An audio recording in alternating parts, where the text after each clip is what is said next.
नमो सिद्धाणं नमो आयर्याणं नमो वज्रायाणं नमो लोय सविसाहूणं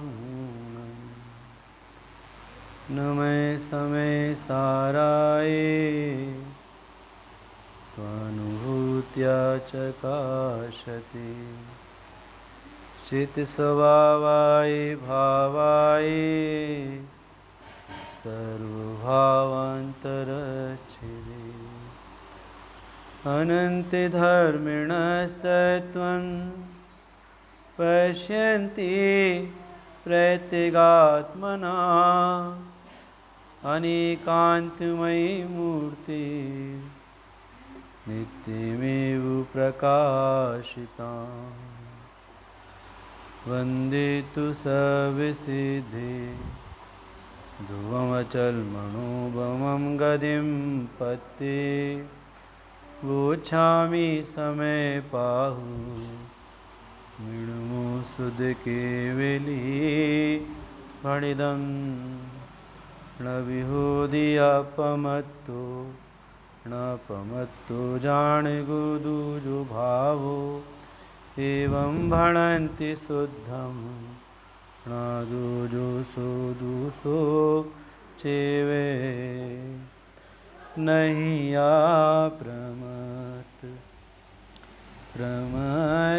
नहीं जो एक ज्ञायक भाव है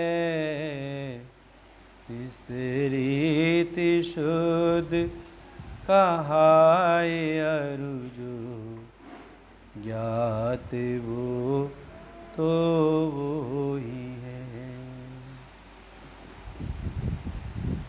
यह श्री समय सार जी परमागम विराजमान है। आचार्य श्री कुंद कुंद स्वामी द्वारा विरचित समय सार जी परमागम की गाथा छठवीं पर प्रातःकाल भी चर्चा अपन ने करे थे। इसी गाथा को आगे बढ़ाते हैं। देखिए, छठवीं गाथा जिसमें आचार्य अमृतचंद देव ने प्रश्न खड़ा किया था कि को असो शुद्धात्मा इति चेत, वह शुद्धात्मा कौन है जिसका स्वरूप जानना चाहिए।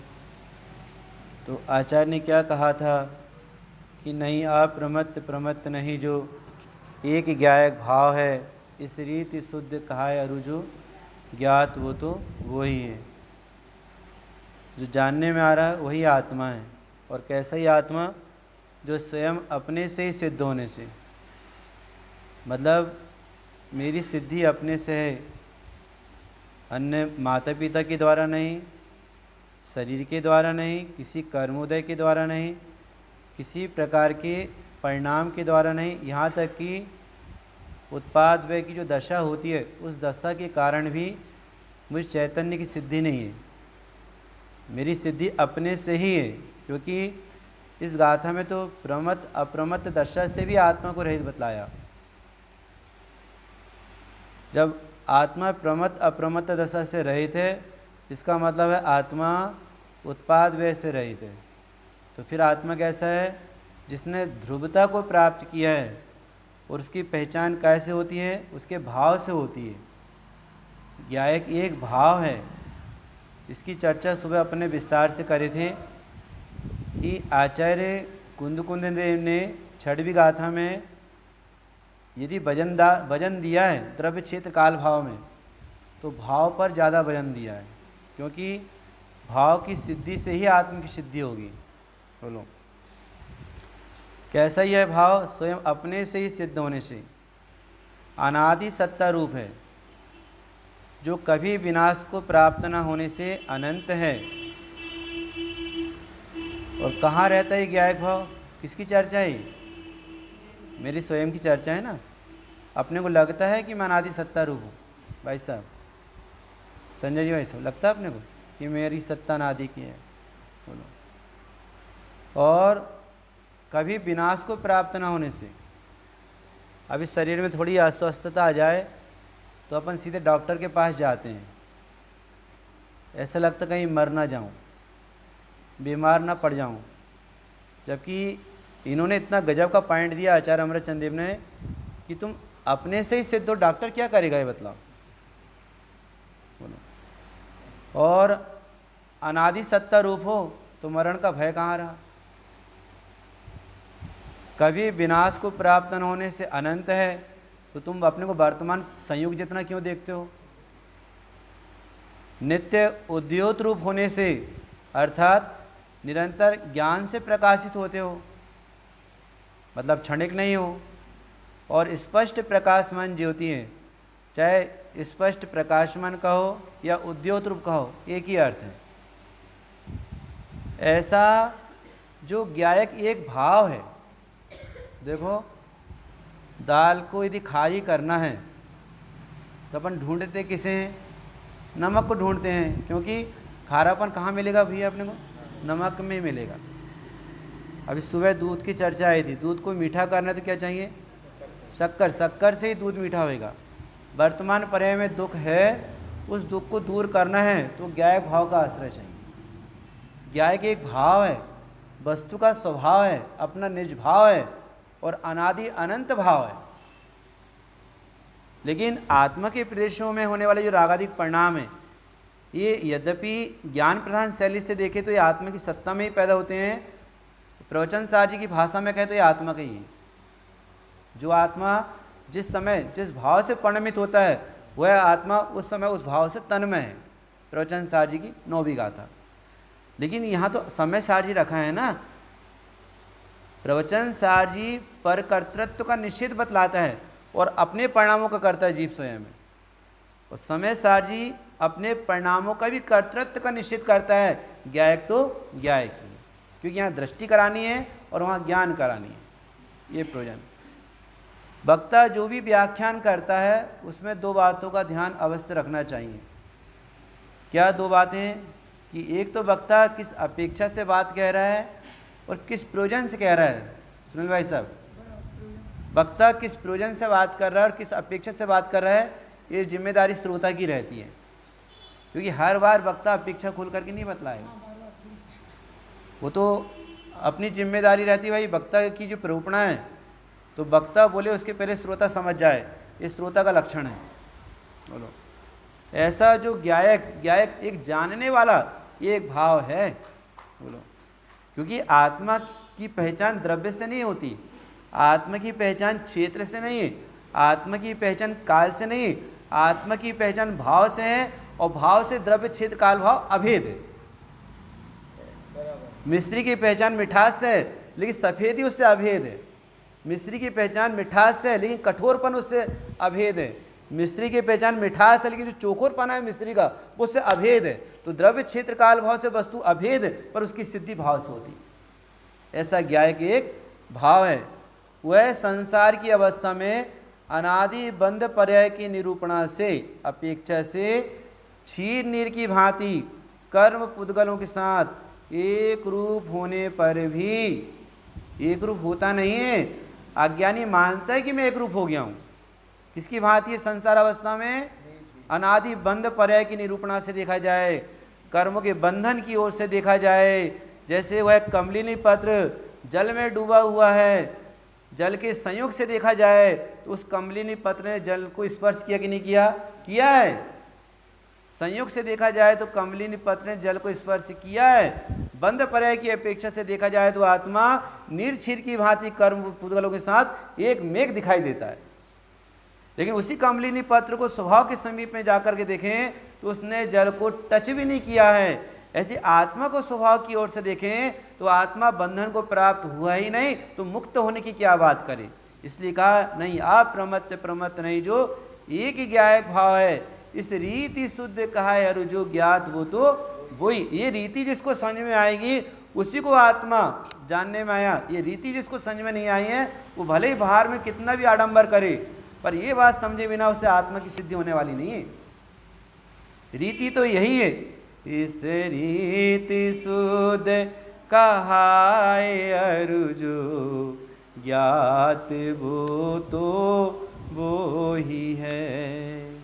क्षीर नीर की भांति अनादि बंध पर्याय की अपेक्षा से देखा जाए तो क्षीर नीर की भांति दूध और पानी की तरह, एक ही गंजे में दूध भी है, उसी गंजे में पानी भी है, तो 200 ग्राम पानी और 800 ग्राम दूध, तो दूध कितना हो जाता है? दाम कितने के देते हैं अपन? लेकिन देने वाला ये थोड़ी बताएगा भाई कि मैंने 800 ग्राम इसमें दूध है, 200 ग्राम पानी है, बोलो। लेकिन लेने वाला भेद करे कैसे कि भाई इसमें 200 ग्राम पानी है और 800 ग्राम दूध है? नीर क्षीर की भांति कर्म पुद्गलों के साथ एक रूप होने पर भी, जैसे वहाँ हम भेद नहीं कर पा रहे कि पानी कितना दूध कितना है, ऐसे हम भेद नहीं कर पा रहे कि मैं कौन हूँ, शरीर कौन हूँ। जैसे अपन दूध और पानी को एक मानते हैं, ऐसी शरीर और आत्मा को ये एक मानता है। अनादिकाल से शरीर इतने मिले हैं और वर्तमान में भी मिला है, और दोनों के साथ में रहने पर आत्मा इतना घुल मिल गया है कि इसको ये भ्रम हो गया कि मैं शरीर हूँ। साथ में लंबे समय हो गया, लंबा समय साथ में रहते रहते इतने घुल मिल गए, बोलो, इतने घुल मिल गए हैं कि शरीर को ही आत्मा मानने लगा। बोलो, आपने कनक प्रभा जी का भजन सुना है? सोनगढ़ में रहती थी कनक प्रभा जी, यूट्यूब में डाले हैं उनके भजन, आप निकाल के सुन लेना। आपको सुनाता हूँ, आपको भी मज़ा आएगा। चिद्रूपे हमारा इसका ही सहारा, चिद्रूपे हमारा इसका ही सहारा, एक क्षेत्र में अब गाहे हो कि तने अमिटे मिले, वे भी रहे ना साथ जो इतने घुले मिले। कितने घुल मिल गए भाई सब बताओ? एक क्षेत्र है दोनों का, जो क्षेत्र आत्मा का है वही क्षेत्र शरीर का है। इतने घुल मिल गए हैं, बिल्कुल मानो दोनों मिलकर के एक ही हो गए, नीर और क्षीर की भांति। बोलो, एक क्षेत्र में अब गाए हो कि तने अमिटे मिले, वे भी रहे ना साथ जो इतने घुले मिले। जड़ वैभव की तो बात क्या, पर प्रगट ये डले, रागादि भी ना रह सका बन कर के हमारा, चिद्रूप हमारा, चिद्रूप हमारा इसका ही सहारा। अब एक विवक्षा ये देखो, इतने घुले मिले रहने के बाद भी एक साथ नहीं रह सकते। बोलो, उस दूध में एक बूंद नींबू का डाल दिया जाए, क्या होगा भाई साहब? अभी एक दिख रहे थे ना, अब भी फटने में देरी नहीं लगेगी। बोलो, ये साथ में दिख रहे हैं ना, तो नाम कर्म की वजह से शरीर मिला है, आयु कर्म की वजह से दोनों का वियोग हो जाता है। बोलो, अभी आयु कर्म को निश्चय पूरा होने दो, जिससे तुम इतना अपनापन कर रहे थे ना, इसके वियोग होने में देरी नहीं लगेगी। जो इतने घुले मिले हैं, इनकी क्या बात करें? जब ये दोनों एक नहीं हो सकते, जो अत्यंत भिन्न पर पदार्थ हैं, उनकी बात क्या करें? ये मकान मेरा है, स्त्री पुत्र आदि मेरे हैं, और तो और क्या कहें, जिनके प्रति राग होता है वह राग भी चला जाता है, और रहता कौन? चैतन्य स्वरूपी आत्मा। क्या कहा? नीर क्षीर की भांति कर्म पुद्गलों के साथ एक रूप होने पर भी एक रूप होता नहीं। आत्मा अपने स्वरूप को नहीं जानने से एक रूप मानता है, भेद नहीं कर पाता। और सुनो, ये तो अनादि बंध पर्याय की अपेक्षा से कहा है। अब द्रव्य के स्वभाव की अपेक्षा से देखा जाए तो दुरंत कसाय चक्र के उदय की, अर्थात कसाय समूह के अपार उदयों की विचित्रता के वश से प्रवर्तमान पुण्य पाप की उत्पन्न करने वाले समस्त अनेक रूप शुभाशुभ भाव उनके स्वभाव रूप परिणमित नहीं होता, ज्ञायक भाव से जड़ भाव रूप नहीं होता। कहाँ से देखने से? द्रव्य के स्वभाव की अपेक्षा से देखने से। अभी अनादि बंध पर्याय की अपेक्षा से देख रहे थे तो दोनों एक दिख रहे थे, और द्रव्य के स्वभाव की अपेक्षा से देखा जाए तो आत्मा जो अनेक प्रकार के शुभाशुभ भाव हैं उनके स्वभाव रूप नहीं होता, अर्थात जड़ भाव रूप नहीं होता, अर्थात ज्ञायक तो ज्ञायक ही रहता है। लेकिन प्रदेश तो वही है, जिन प्रदेशों में ज्ञानादिक भाव हैं उन्हीं प्रदेशों में रागादिक परिणाम है, लेकिन ज्ञान ज्ञान रूप है और राग राग रूप है। और कैसा हुआ कसाय, दुरंत कसाय चक्र, उसकी विचित्रता के बस से, दुरंत कसाय चक्र के उदय की विचित्रता के बस से प्रवर्तमान पुण्य पाप को उत्पन्न करने वाले समस्त अनेक शुभाशुभ भाव, यहाँ दुरंत शब्द क्यों लगाया? कि कषाय भाव को दूर करना मुश्किल है, अनंतानुबंधी कषाय को दूर करना मुश्किल है लेकिन असंभव नहीं।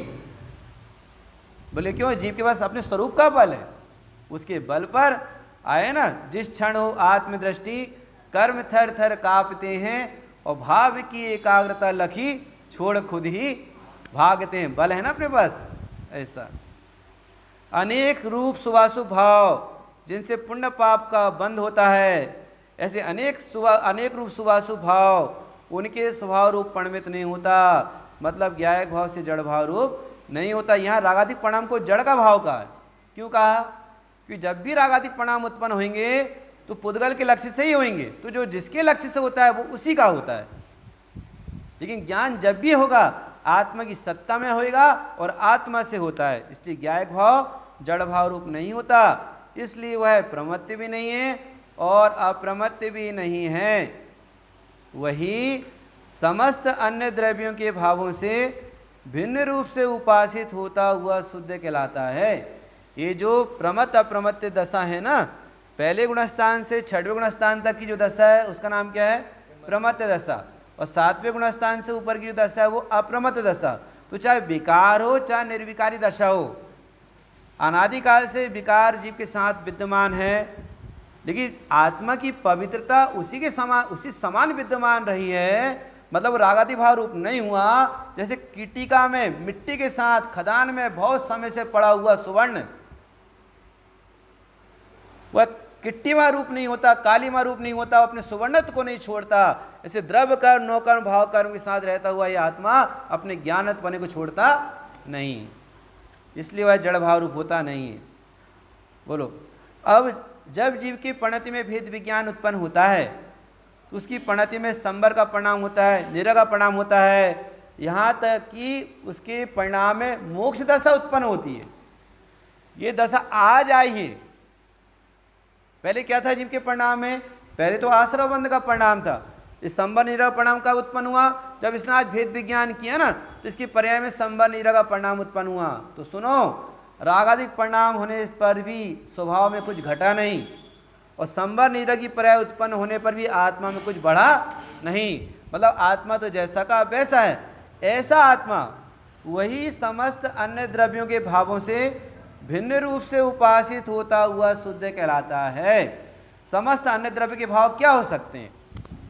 बोलो। अरे भाई, जो 14 गुणस्थान के भेद है ना, ये अन्य द्रव्य का भाव है। बोले कैसे अन्य द्रव्य के भाव हैं? बोले चाहे कर्म का उदय हो तो औदिक भाव, कर्म के उपशम हो तो कर्म के उपशम, कर्म जीव का परिणाम क्षय उपशम भाव रूप हो तो कर्म का क्षय उपशम, और जीव के भाव में क्षय भाव प्रकट हो तो कर्म का क्षय। इस 14 गुणस्थान कर्म के संयोग जनित है, ये पर सापेक्ष परिणाम है। लेकिन जो पारणामिक भाव है वो पर सापेक्ष नहीं, वो स्वभाव भाव है। पारणामिक भाव स्वभाव भाव है। ये 4 प्रकार के जो भाव है ना, औदिक औपसमिक क्षयोपसमिक क्षयिक भाव, ये कर्म सापेक्ष हैं। जैसे 14 गुणस्थान के भी इसमें आ जाते हैं, और 4 प्रकार के भावों से आत्मा निरपेक्ष है।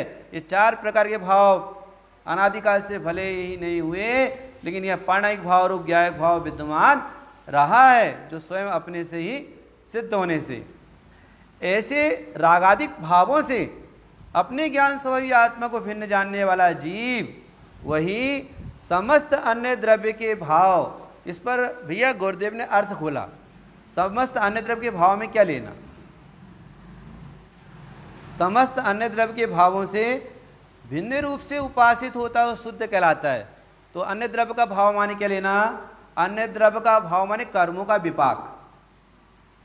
जो कर्म उदय में आते हैं ना, वो अपना फल दे करके जाते हैं। अज्ञानी उन उदय से प्रभावित होता है, ज्ञानी उन उदय से, उन विपाक से, उन कर्म के उदय से ज्ञानी प्रभावित नहीं होता। तो जो कर्म का उदय आया उसे ज्ञानी भिन्न तरीके जानते हैं, उससे प्रभावित नहीं होते। तो ज्ञानी की परिणति में शुद्धता का जन्म होता है, उसका नाम है उपासना, उसका नाम है अनुभव, उसी का नाम है उपासित होता हुआ शुद्ध कहलाता है। उपासित होता हुआ कहो, अनुभव करता हुआ कहो, ख्याल में लेता हुआ कहो, किसको, एक आत्मा को। किससे, समस्त अन्य द्रव्य के भावों से। समस्त अन्य द्रव्य का भाव मतलब द्रव्य कर्म, नौ कर्म और भाव कर्म, तीनों प्रकार के कर्मों से जो आत्मा का अनुभव रूप जो परिणति है वो तीनों प्रकार के परिणाम से भिन्न है। एक बात अभी पहली अपेक्षा क्या घटा रहे हैं कि भाई आत्मा का जो निर्मल भाव उत्पन्न हुआ जिसमें आत्मा ख्याल में आया है, तो जो ख्याल में है वो परिणाम कौन सा है, वो आत्मा का आनंद रूप भाव है, वो बीतराग परिणाम है। वो बीतराग परिणाम किससे रहित है, द्रव्य कर्म से, नौ कर्म से और भाव कर्म से। ये पर्याय की अपेक्षा भिन्नता बतलाई। अब दूसरी अपेक्षा सुनो, बीतराग भाव शुभाशुभ भाव से रहित है, ये पर्याय की अपेक्षा। और द्रव्य स्वभाव की अपेक्षा देखा जाए तो द्रव्य स्वभाव पर्याय मास से भिन्न है, चाहे अशुद्ध पर्याय हो चाहे शुद्ध पर्याय। ये द्रव्य स्वभाव की अपेक्षा, न्याय पकड़ में अर्थ निकल रहा है। वही समस्त अन्य द्रव्य के भावों से भिन्न रूप से उपासित होता हुआ शुद्ध कहलाता है। जिसने भिन्न उपासना करी है, जिसने आत्मा को भिन्न जाना इन कर्मों से, इन भावों से, उसकी परिणति में जो शुद्धता का जन्म उत्पन्न हुआ है उसका नाम शुद्धता है। इस रीति से आत्मा की शुद्धता ख्याल में आती है। समझ में आया। जिसने भेद विज्ञान से आत्मा को सिद्ध नहीं किया उसको आत्मा शुद्ध नहीं है, भले ही स्वभाव से आत्मा शुद्ध है। कैसा शुद्ध है कि वो नहीं अप्रमत्त प्रमत्त नहीं, जो एक ज्ञायक भाव है वो स्वभाव से शुद्ध है, पर शुद्ध उसको ख्याल में आएगा जिसने भेद विज्ञान किया, उसको ख्याल में आएगा। ये रीति ये है शुद्ध होने की। न्याय समझ में भाई, पकड़ में आया कि नहीं आया आपको। शुद्धता को दो प्रकार से लेना, एक शुद्धता लेना पर्याय में और एक शुद्धता लेना द्रव्य में। तो पर्याय की शुद्धता क्या कि जिसको भेद विज्ञान उत्पन्न हो गया, और द्रव्य की शुद्धता क्या कि जो आज तक पर्याय रूप परिणमित हुआ ही नहीं समझ नहीं आया। द्रव्य की शुद्धता त्रिकाल, द्रव्य की शुद्धता त्रिकाल है, और पर्याय की शुद्धता आज उत्पन्न हुई है जिसने समस्त अन्य द्रव्य के भावों से अपने स्वभाव को भिन्न जाना है। इस रीति से आत्मा की शुद्धता ख्याल में आती है। अकेले कहने से, अकेले गाने से, अकेले सुनने से, अकेले पढ़ने से आत्मा शुद्ध हो जाता है, ऐसा नहीं। शुद्ध उसको है कि जिसने भेद विज्ञान से आत्मा की सिद्धि किया है, उसकी पर्याय में शुद्धि का जन्म हुआ है, और स्वभाव से आत्मा तो शुद्ध ही है। उसको ख्याल में आया जिसने समस्त अन्य द्रव्य के भावों से भिन्न रूप से उपासना की है, जिसने भिन्न रूप से आत्मा को ख्याल में ले लिया समस्त अन्य द्रव्य के भावों से, ऐसा जीव को आत्मा शुद्ध कहलाता है। समझ में आया। इसमें दो पैराग्राफ है, आप देखिए नीचे वाला पैराग्राफ। और जैसे दाहे जलने योग्य पदार्थ के आकार होने से अग्नि को दहन कहते हैं, तथापि उसके दाहकृत अशुद्धता नहीं होती, उसी प्रकार ज्ञाकार होने से उस भाव की ज्ञायकता प्रसिद्ध है, तथापि उसके ज्ञकृत अशुद्धता नहीं है। क्योंकि ज्ञाकार अवस्था में जो ज्ञायक रूप से ज्ञात हुआ वह स्वरूप प्रकाशन की, स्वरूप को जानने की अवस्था में भी दीपक की भांति कर्ता कर्म का अनन्यत्व एकता होने से ज्ञायक ही है। स्वयं जानने वाला है इसलिए स्वयं करता है, और अपने को जाना इसलिए स्वयं ही कर्म है। जैसे दीपक घटपट आदि को प्रकाशित करने की अवस्था में भी दीपक है, और अपने को अपनी ज्योति रूप शिखा को प्रकाशित करने की अवस्था में भी दीपक ही है, अन्य कुछ नहीं। उसी प्रकार ज्ञायक को समझना चाहिए। पैराग्राफ कितने हैं? दो। अब दोनों पैराग्राफ में पहले अपन डिफरेंस करते हैं कि छठवीं गाथा का पहला पैराग्राफ क्या है। छठवीं गाथा में पहले पैराग्राफ में विषय बतलाया, बोलो विषय बतलाया, अनुभूति का विषय। और दूसरे पैराग्राफ में अनुभूति बतलाई। नहीं आया पकड़ में? भाई कैसा है, मैंने विषय बतलाया, बोले और उसको जानने पर होता क्या, तो अनुभूति बतलाई। तो दूसरा पैराग्राफ, जैसे दहाय जलने योग्य पदार्थ के आकार होने से अग्नि को दहन कहते हैं। कंडे की अग्नि, लकड़ी की अग्नि, बोलो चंदन की लकड़ी को जलाए तो चंदन की लकड़ी की अग्नि, बोलो सागौन के पेड़ को जलाए तो सागौन के पेड़ की अग्नि, कंडा को जलाए तो कंडे की अग्नि, बोलो। यद्यपि जैनी कंडों का उपयोग नहीं करते, समझ में? ब्रह्मचारी ज्ञानानंद जी ने कंडे के उपयोग का मना किया जैनियों को। ऐसे एक कंडे को जलाना मतलब 4000 गांव को आग देने जैसा है, समझ में? दहाय माने जलने योग्य पदार्थ, माने ईंधन। जैसे दहाय जलने योग्य पदार्थ के आकार होने से अग्नि को क्या कहते हैं, दहन कहते हैं। तो अग्नि माने जलाने वाली, और दहाय माने जलने योग्य पदार्थ। तो जैसा ईंधन का आकार होता है तो अग्नि भी कैसी दिखाई देती है, उसी आकार में दिखाई देती है। लेकिन इसका मतलब ये नहीं कि कागज को जलाने पर कागज और अग्नि एक हो गए हो, लकड़ी को जलाने पर लकड़ी और अग्नि एक हो गए हो, कंडे के जलने पर लकड़ी और कंडे एक हो गए हो। ईंधन ईंधन रूप है और अग्नि अग्नि रूप है। उसी प्रकार ज्ञेयाकार होने से उस भाव की ज्ञायकता प्रसिद्ध है। किस भाव के? जानन स्वभाव के क्या प्रसिद्ध है? ज्ञायकता। ज्ञायकता माने जानने वाला, ये प्रसिद्धि हुई किस ओर से? ज्ञेयाकार होने से। उसी प्रकार ज्ञेयाकार होने से उस भाव की ज्ञायकता प्रसिद्ध है।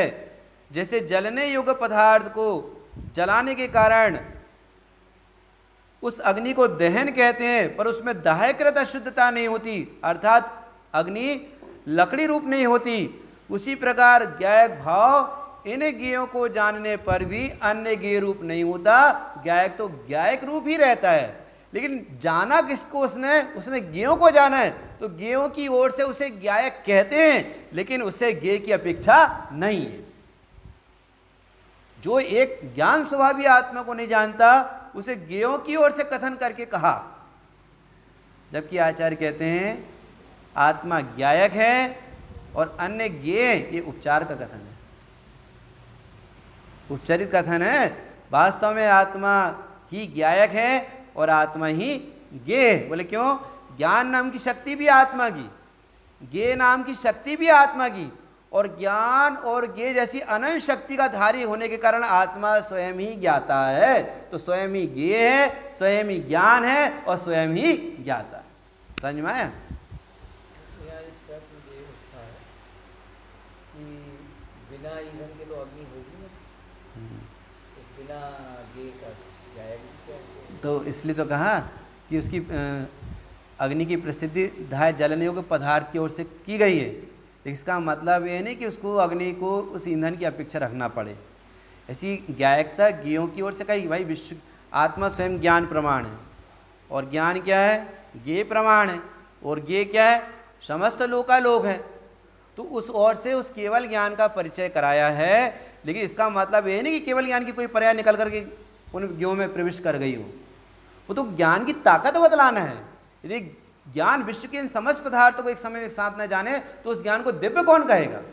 ज्ञान की ताकत बतलाना है कि ज्ञान में ऐसा कोई पदार्थ बाकी नहीं रहा कि जो ज्ञान में जानने में नहीं आता। लेकिन उस ज्ञान को अन्य ज्ञों की अपेक्षा नहीं, क्योंकि वो अपने से जानता है।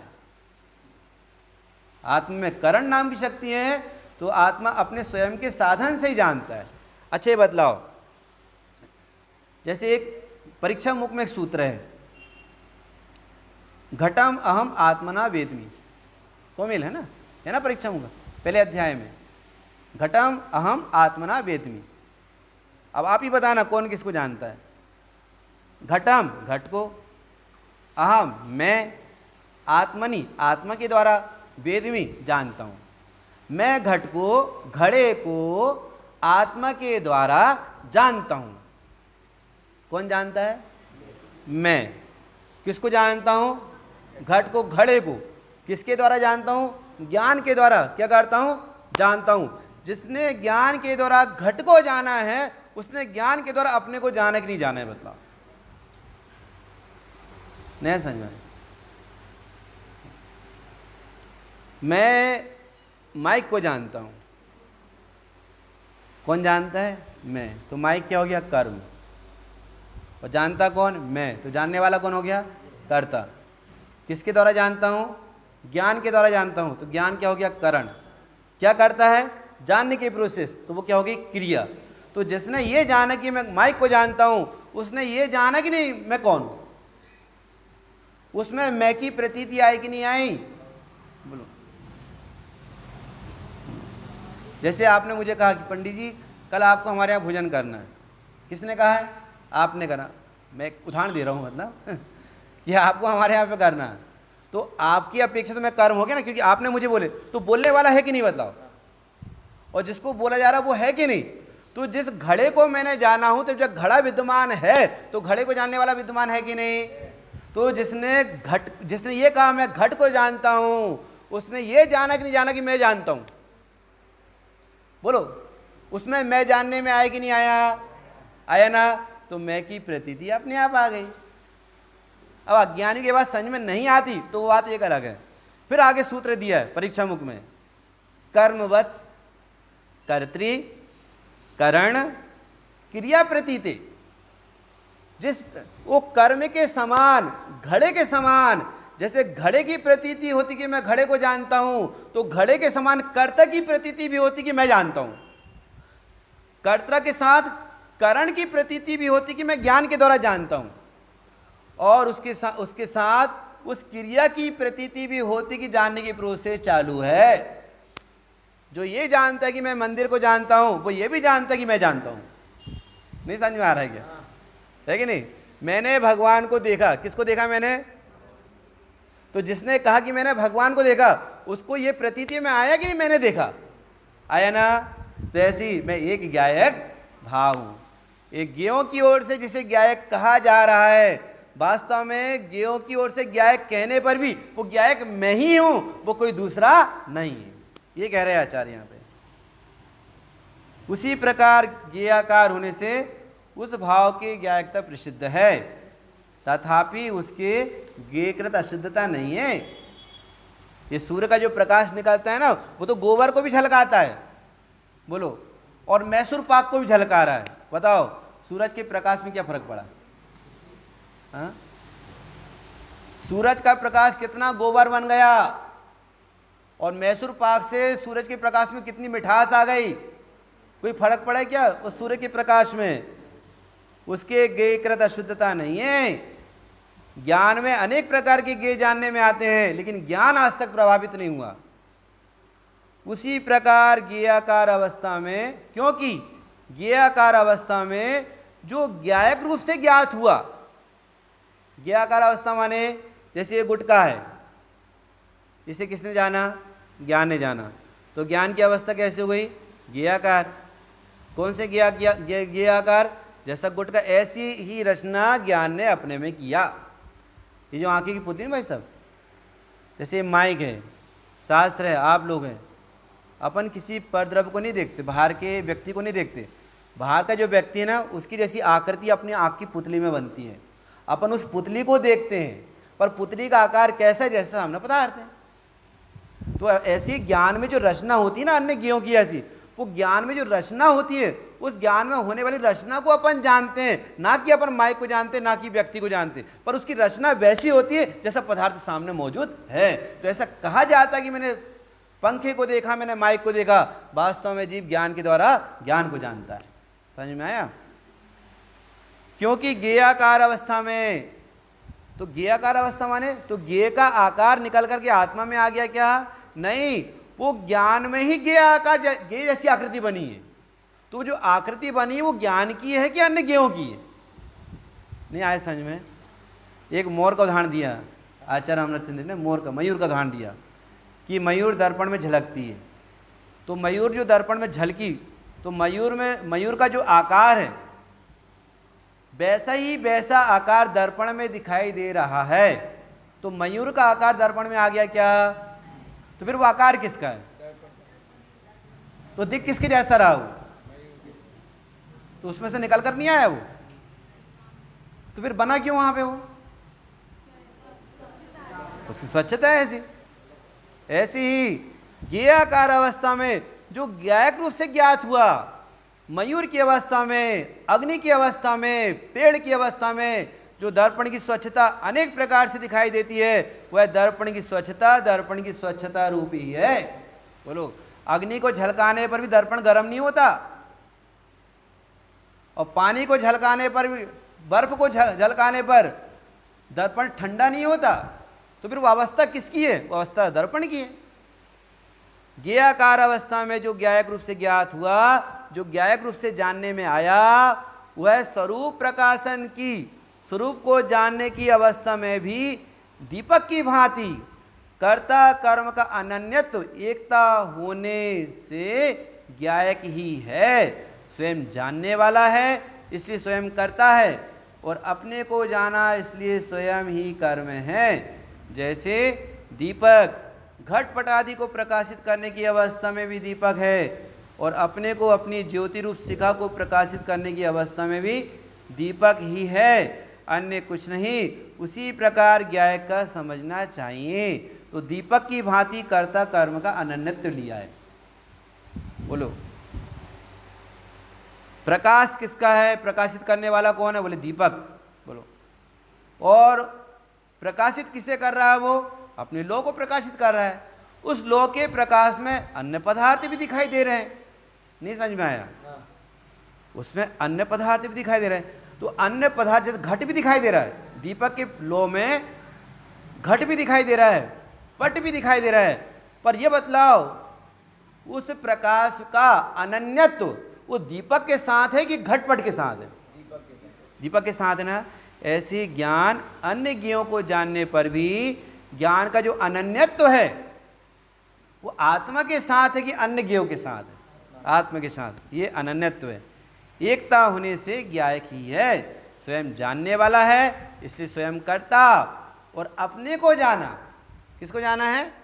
अपने को जाना, इसलिए स्वयं ही कर्म है। इसका मतलब जानने वाला भी स्वयं है और जानने में आने वाला भी स्वयं है। तो जानने वाला माने ज्ञान शक्ति, और जानने में आया माने ज्ञेय शक्ति, और ज्ञान और ज्ञेय जैसी अनंत शक्ति का धारी आत्मा स्वयं ही है। तो स्वयं ही ज्ञान है, स्वयं ही ज्ञेय है, और स्वयं ही ज्ञाता है। समय सार जी का एक कलश है, वो लेकर पूरा कर देता हूँ। यूयं भावो ज्ञानी मात्रो अहमस्मि, ज्ञेयो ज्ञेय ज्ञान मात्रा सनैवे, ज्ञेयो ज्ञेय ज्ञान कल्लोल बलगन, ज्ञान ज्ञेय ज्ञात्र तद्वस्तु मात्रा। योयम भावो ज्ञान मात्रो अहम अस्मि, जो जानने वाला है वो स्वयं ज्ञान मात्र आत्मा मैं हूँ, और जो जानने में आया वह भी स्वयं ही हूँ मैं। और जिसने जाना, ऐसे ज्ञान और ज्ञेय जैसी अनंत शक्ति का धारी होने के कारण मैं स्वयं ही ज्ञाता हूँ, स्वयं ही ज्ञान हूँ क्योंकि स्वयं ने जाना, स्वयं ही ज्ञेय हूँ क्योंकि स्वयं जानने में आया, और स्वयं ही ज्ञाता हूँ क्योंकि इन शक्ति का धारी मैं स्वयं ही हूँ, है ना। इसलिए स्वयं जानने वाला है इसलिए स्वयं करता है, और अपने को जाना इसलिए स्वयं ही कर्म है। जैसे दीपक घटपट आदि को प्रकाशित करने की अवस्था में भी दीपक है, और अपने को अपनी ज्योति रूप शिखा माने लो को प्रकाशित करने की अवस्था में भी दीपक ही है, अन्य कुछ नहीं। उसी प्रकार ज्ञायक का समझना चाहिए। इसी प्रकार ज्ञायक जानने वाला है और स्वयं जानने में आने वाला है, इसलिए उसमें कर्ता कर्म का अनन्यत्व है, मतलब दो पना दिखाई नहीं देता। इसी वास्तव में जो ज्ञात है वो तो वही है, और वो कौन है? मैं ही हूँ। इसी समस्त परद्रव्य के भावों से भिन्न उपासित होता हुआ ऐसा आत्मा जिसको ख्याल में आता है, उसके लिए जो गाथा है, ये गाथा पढ़ लो, पूरी बात हो जाएगी। नहीं आ प्रमत प्रमत नहीं जो एक ज्ञाय के भावे है, इस रीत शुद्ध कहाए अरु जो ज्ञात वो तो वो ही है। वो जो ज्ञात वो तो वही है, किसके लिए?